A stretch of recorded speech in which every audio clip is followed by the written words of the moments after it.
President Joe Biden has big plans for our country's outdated infrastructure. Plus more on the possible long-term effects of COVID-19. And the controversial new vaccine expansion in Vermont. Broadcasting live from the University of North Texas, this is ntTV Nightly News. Thanks for joining us on ntTV News at noon. I'm Jake Evans. And I'm Cami Farrell. President Joe Biden continues to have an aggressive approach towards the country's economy. From the time he stepped into office, many Americans quickly received their stimulus checks. The next big item on President Biden's agenda is infrastructure. Now on Capitol Hill, debate from both sides continues as the president says he wants bipartisanship on this bill. CNN's Brett Conway reports that he might not have it. It's a debate worth some $2 trillion. President Joe Biden's infrastructure plan, which covers roads, bridges, water systems, technology, climate-related measures, manufacturing, research and development, and the caregiving economy. But the bill has prompted criticism over its size. It looks more like a $2 trillion tax hike plan. And over Biden's plan to pay for it in part by raising the corporate tax rate from 21 to 28%. It's mostly from Republicans, but some centrist Democrats, including West Virginia Senator Joe Manchin, are pushing back too. But most Democrats are on board. It's going to benefit a lot of communities that have been forgotten. And some say Biden should spend more. We need to go way higher. Not likely to happen given the stark divide already. Another purely partisan exercise. I think it's a big mistake for the administration. But the administration is emphasizing Biden wants bipartisanship. Cares about what members of the Senate and the House and the public think. Our focus is on engaging with Democrats and Republicans. But the Senate parliamentarian has suggested the Senate could use a procedural shortcut known as budget reconciliation to get this bill through without Republicans. The same process used last month to pass the COVID-19 relief bill. I think we're here to do what's right, not necessarily what's easy. But there hasn't been a final ruling on the matter yet. I'm Britt Conway reporting. Yesterday, Joe Biden said he's moving up the deadline for states to make all adults eligible for the COVID vaccine. The deadline was previously set for May 1st. I'm announcing today that we're moving that date up from May 1st to April 19th nationwide. That means by no later than April 19th, in every part of this country, every adult over the age of 18 or older will be eligible to be vaccinated. The earlier set date of the deadline helps the president reach his vaccination goals he set when he stepped into office. Yesterday, we crossed 150 million shots in 75 days, the first 75 days of my administration, on our way to hitting our goal of 200 million shots by the 100th day in office. It's starting to feel a little warm out there, Cami. That's right, Jake, and I'm looking forward to that warmer weather. And our weather expert, Mariana Jimenez, has a sneak peek. How does it look out there, Mariana? That's right, guys. We're having a beautiful day here today in Denton. We have a current temperature of 66 degrees with winds of 18 miles per hour, making it feel like 67, and we have sunny skies. Now for tonight, the temperature is going to drop a little bit to the 60s. We're going to have a temperature of 61 with winds of 3 miles per hour and clear skies. Now for tomorrow, the temperature is going to go up to 83 degrees, and the lowest will be 61. We're going to have winds of 9 miles per hour and sunny skies. That's all I have for a first look at weather. Back to you guys at the desk. Thanks, Mariana. As the pandemic continues across the world, a new study brings about another possible issue related to the coronavirus. The new study finds that 1 in 3 people who had COVID-19 may suffer long-term brain disease. Researchers writing in the Lancet Psychiatry journal say that roughly 34% of COVID survivors received a mental diagnosis within 6 months of a coronavirus infection. Anxiety and mood disorders were the 2 most common disorders diagnosed. The study examined electron health records of more than 230,000 patients, making it the largest study yet. Despite the many reasons to get vaccinated, Dr. Anthony Fauci says the new AstraZeneca vaccine has no place in the United States. In an interview with CNN, Fauci said that the 3 emergency vaccines that are already in place deemed the AstraZeneca vaccine, quote, unnecessary. The major pharmaceutical shot has been used in other countries, but many have stopped using the vaccine after reports linked the shot to a rare form of surfacing blood clots. While Europe's health authority concluded AstraZeneca as safe, that has not stopped concern over its possible link to blood clots. As of right now, Dr. Fauci says that the Pfizer, Moderna, and Johnson & Johnson vaccine will be enough to get the country vaccinated. Today is day 8 of the Derek Chauvin trial. The former Minneapolis police officer is on trial for the murder of George Floyd. Members of law enforcement testifying in the trial have been shedding light on police training procedures, and CNN's Daryl Forges has an update on his coverage of the trial. One after another, veteran members of law enforcement taking a stand in the murder trial of Derek Chauvin, testifying on police training and procedure. Is this a use of force? Yes, sir. The prosecution attempting to cut the heart of the defense's argument that then Minneapolis police officer Chauvin was following his training when he knelt on George Floyd's neck for over 9 minutes. We don't train leg neck restraints with the officers in service. And as far as my knowledge, we never have. On Tuesday, the use of force instructor testifying officers are trained to only use force that is proportional to the threat. We want to use the lowest level of force possible. Witnesses also said officers are required to de-escalate situations. We have the time to slow things down and reevaluate, reassess, and render aid. If you don't have a pulse on a person, you'll immediately start CPR. But in cross-examination, the defense maintaining Chauvin's actions were appropriate. Does this appear to be a neck restraint? No, sir. And argued use of force depends on the situation. There's no strict application of every single rule, agreed? Or every single technique?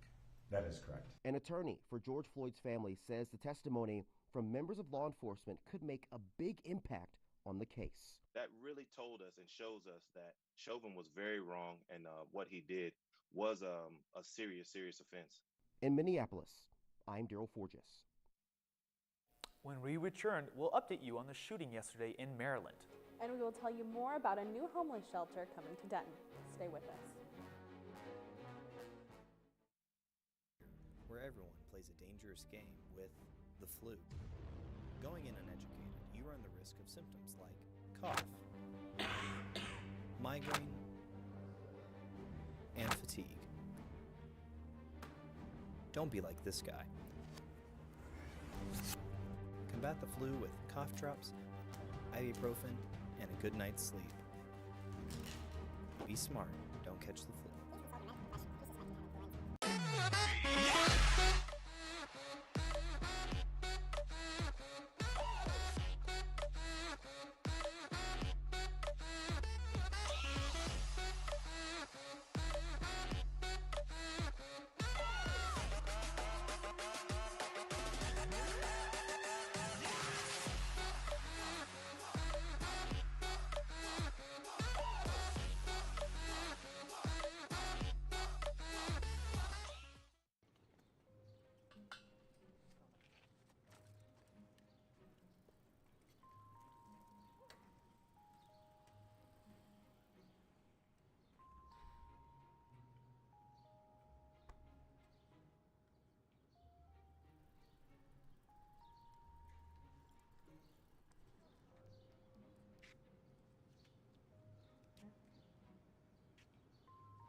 Yesterday, a Navy medic wounded 2 individuals in a Maryland shooting before being killed at the nearby Fort Detrick. According to officials, the shooter has been identified as a 38-year-old man. Police say he opened fire at a business near Riverside Tech Park in Frederick, Maryland. Afterward, the man drove nearby to Fort Detrick. He breached a gate at the post, to which police personnel opened fire on the suspect, killing the 38-year-old man. As the details of this shooting unravel, we will continue to keep you posted. Cami, is it safe to say that spring has finally sprung? I sure hope so, Jake. Let's see what our weather reporter Mariana Jimenez has in store. Mariana?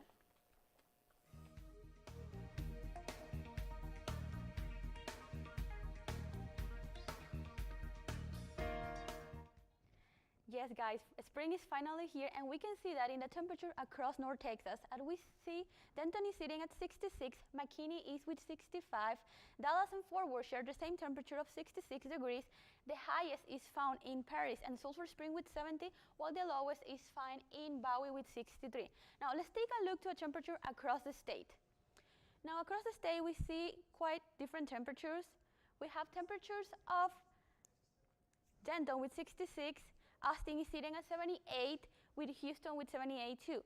Now we see Shreveport with 77, Oklahoma City with 59, El Paso with 74, and the lowest is found in Amarillo with 59. Now let's take a look to a 7-day forecast. Now today the highest was 76 and the lowest will be 47. The day of tomorrow we're going to have a high temperature of 83 and the lowest will be 61. Now Friday we're going to have cloudy skies and a temperature of 85 with the lowest of 52. Now for the weekend we're expected sunny skies with Saturday a high of 76 and on Sunday a high of 83. Now for a work day we're going to have cloudy skies and a highest on Monday of 75 and Tuesday of 69. That's all I have for weather today. Back to you guys at the desk. Thanks, Mariana. Vermont Governor Phil Scott is receiving backlash for expanding COVID-19 vaccine eligibility to all people of color. The governor has stated that he stands by his decision. CNN's Zuri Hoffman reports. Really had nothing to do with anything else other than we knew that those in the BIPOC community were more susceptible to the disease. Governor Phil Scott once again defending his decision to make all people of color eligible for the COVID-19 vaccine last week, a move his administration has taken backlash for from people on social media. And there's also been hundreds of calls and emails sent to his office, many coming from out of state. The rate of cases in the BIPOC community has been disproportionate to the size of that community in Vermont and disproportionate to white non-Hispanic. In a statement Monday, Scott says the rate of vaccinations between people of color and non-Hispanic whites is disproportionate too. The governor also writing in part that comments he's received is evidence that many Americans and many Vermonters still have a lot to learn about the impacts of racism in our country. I don't think everybody that's criticizing the policy is racist. The governor seemed to fire back in that regard. Republican Kurt Wright says he has no issue with the governor's decision, since all Vermonters will be eligible for a shot in the next few weeks. I would have had a problem with it if he put any group, at the top of the list before people who were the most at risk, older people and people with underlying health conditions. We're at a point now where we have many of those people have been vaccinated. As people have raised questions about whether or not Scott's decision is constitutional, Vermont Law School professor Jared Carter says he thinks it is. Therefore, the question really is, does Vermont have a compelling interest as a state in prioritizing BIPOC community members? And I think the answer to that is clearly yes. If you follow the data, if you follow the science, BIPOC members have been disproportionately impacted. All Vermont adults will become eligible for a vaccine by April 19th. States are bringing back a work requirement for those that plan to keep receiving unemployment benefits. According to unemploymentpua.com, North Carolina, South Carolina, Nevada, and Idaho recently added that all recipients will now have to search for work or grow their skills. States suspended the mandate after the pandemic forced states to lock down last year. Texas has had the job search requirement back in place since early November. After statewide power outages, more than 100 lives lost, and a legislative investigation, ERCOT has released their preliminary report on the winter storm that put Texas in the dark. The report details the causes of the outages based on the information from electrical monitoring entities in charge of power getting to the generators. ERCOT's data shows that the level of outages increased the night of the storm arrived and continued at about the same level into midday on Wednesday. The biggest factor causing the outages was weather-related. ERCOT plans to provide this preliminary report to members of the Texas legislature, along with a final report that they say will be more comprehensive. This final report is set to be released later this year. However, ERCOT says this preliminary finding is sufficient in answering many of the concerns about February's winter storm. We will keep you posted as more information becomes available. Cami, it's always a good day to support the homeless, and Denton never leaves them behind. That's right, Jake. And a new shelter for people experiencing homelessness is opening here in Denton. Valerie Quintanilla is there to tell us more. Thanks, guys. Due to the overflowing population of homeless people in Denton, the junction of Denton County has been working on a new building that is expected to be ready to operate in December 2022 and will be located at 909 North Loop 288. The new space is expected to cost $8.8 million for reconstruction, in addition to the $3.4 million it cost to purchase the building. The shelter will have commercial kitchen program services, emergency shelter, and enhanced shelter. The organization will have double the number of beds currently available, and the dining hall will be able to hold more individuals during inclement weather. Under the current timeline, the city will finalize the construction design and costs with an architect in the summer, with construction proceeding throughout the following year. Jake and Cami, back to you. Thanks, Bella. After the break, we'll tell you all about how a local teacher is trying to save a piece of Denton history. And we will check in with Eagle Tech reporter Marjorie Morales to find out more about Tesla's relationship with Bitcoin. Stay with us.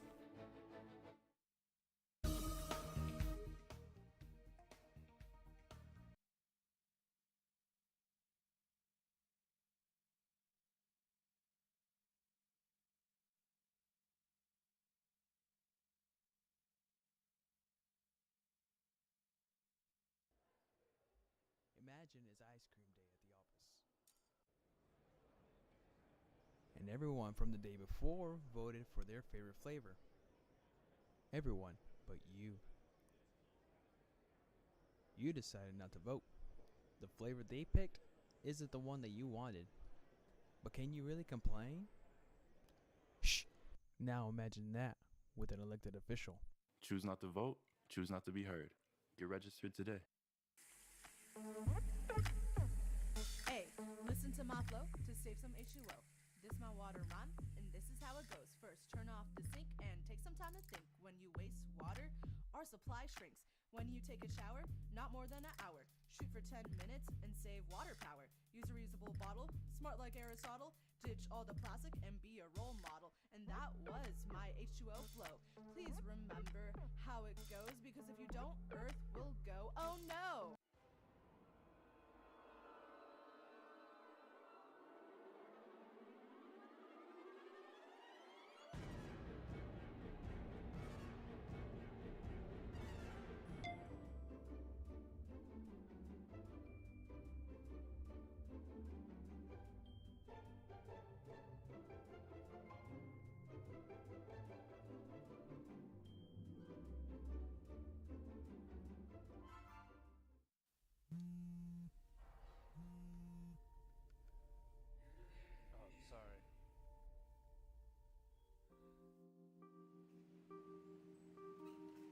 Sorry, man.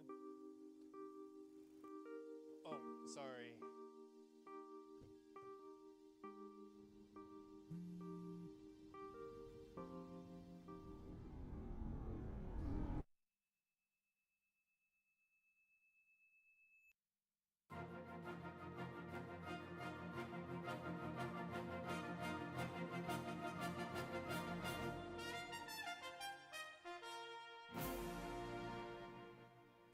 It's no doubt that the pandemic has been hard on businesses, especially small businesses. But a local art teacher is doing her part to try and save a historic local business here in Denton. Reporter Michelle Brooks has more on the story. So I came to Denton back in the early 90s, and I found Rose costumes at the time because I was vintage shopping. And I was just so inspired when I walked in there that I was kind of transformed into another place. Rose Costumes has been a local Denton business for the past 45 years. When I saw their post about them being in trouble of closing down, possibly because of the pandemic, and just really struggling, and I thought, I have to do something else. They need more help than this. And so that's when the coloring book idea came about. When Tiffany pitched her idea to Roses, they were immediately on board. When Tiffany first came to us, she reached out via social media. We had a GoFundMe page up and said that she wanted to do this project. And I'll be honest with you, when I first heard about it, I thought, I mean, what a cool idea, but that's a lot of work. She came to us with this beautiful coloring book all about Denton, and Dentonites just love that, you know, and all the area businesses are selling them for us. I mean, these are other businesses that are suffering too, you know, and it just says so much about how people feel about Rose costumes. And the coloring book has done more than just help Rose costumes. It feels like you can't make a big difference if you're just one person, but we've raised thousands of dollars, and that's unbelievable. That's more than we ever thought we could have done. And it's ongoing. It's still going. It's like a snowball. It just keeps growing. So I'm super excited about, you know, to see how much we can actually help and raise in the future.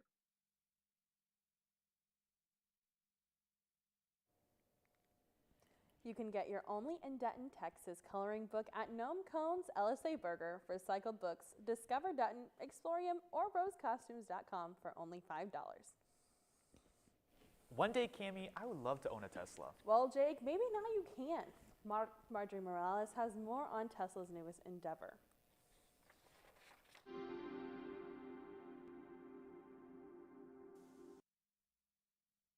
The chief executive of Tesla, Elon Musk, announced on his Twitter account that Teslas will now be able to be purchased using Bitcoin.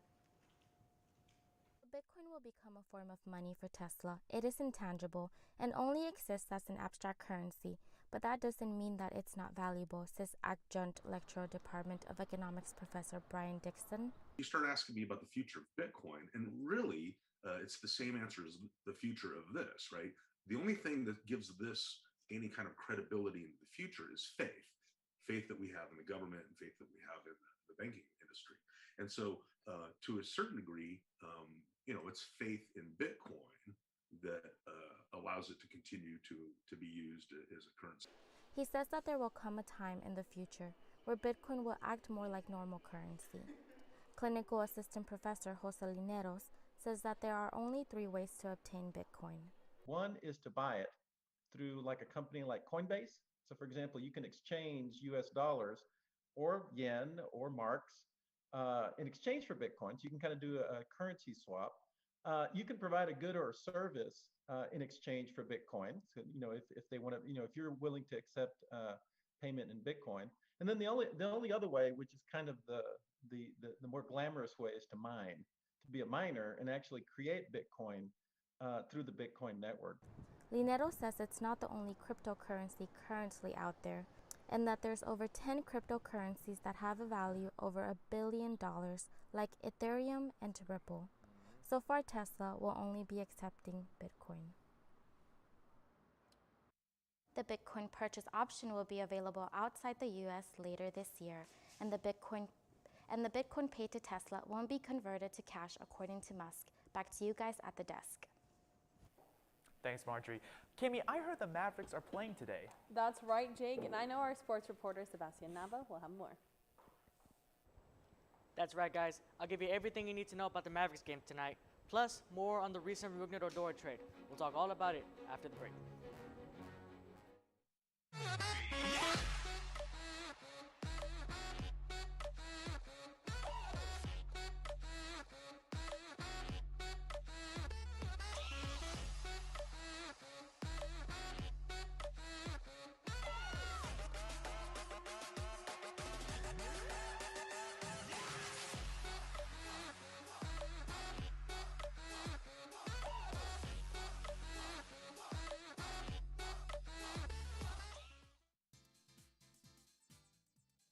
Oh, hey, didn't see you there. Let's get started. This is a motor vehicle. This is the blinker mechanism. To use it, push it up for the right blinker and down to go left. You're welcome. It was easy. It's that time of year where everyone plays a dangerous game with the flu. Going in uneducated, you run the risk of symptoms like cough, migraine, and fatigue. Don't be like this guy. Combat the flu with cough drops, ibuprofen, and a good night's sleep. Be smart, don't catch the flu.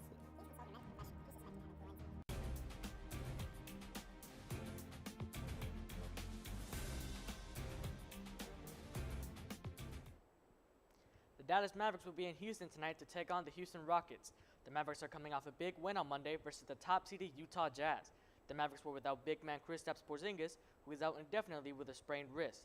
But even without Porzingis, the Mavericks put up big numbers versus the Jazz, including 31 points, 9 rebounds, and 8 assists from Luka Doncic. Dallas also got big contributions from Dorian Finney-Smith, who put up 23 points, and Jalen Brunson adding 20 points off the bench. The Mavericks will play a struggling Rockets team led by former Dallas assistant coach Stephen Silas, who have lost 5 straight recently.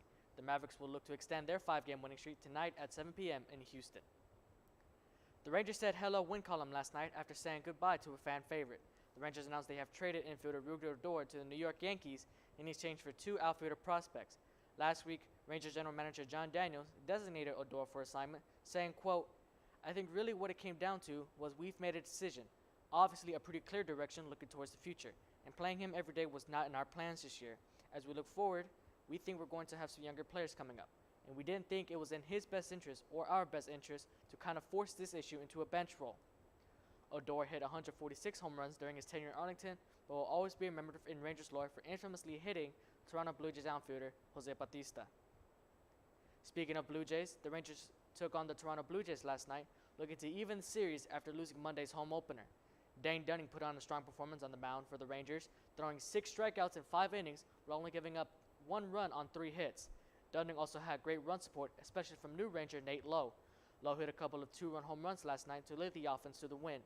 With 4 RBIs in last night's contest, Lowe now leads the Rangers in runs batted in, with 12 RBIs in 5 games. The Rangers will look for a repeat of last night as they sent Kyle Gibson to the mound to go for the series win today at 1:05 p.m. That's all I have for sports. Back to you guys at the desk. Thanks, Sebastian. Today marks a special day for those who are old enough to consume alcohol. It's National Beer Day. The amber and sunny liquid has been a common denominator for those who enjoy sitting on a patio, watching the game, and getting together with good friends. April 7th was the historic day that President Franklin D. Roosevelt put the Cullen-Harrison Act into effect, which legalized the sale of beer. So whether you enjoy a hoppy IPA or a lighter beverage, please remember to drink responsibly if you plan to celebrate this holiday. Well, Cami, it's always a good day to support Denton, and what better way to do that than going by local breweries? Jake, I think that's a great idea, whether it's a beer or maybe just a root beer if you're not old enough. Absolutely. Thanks for watching ntTV News at noon. Join us again this evening here on North Texas Television.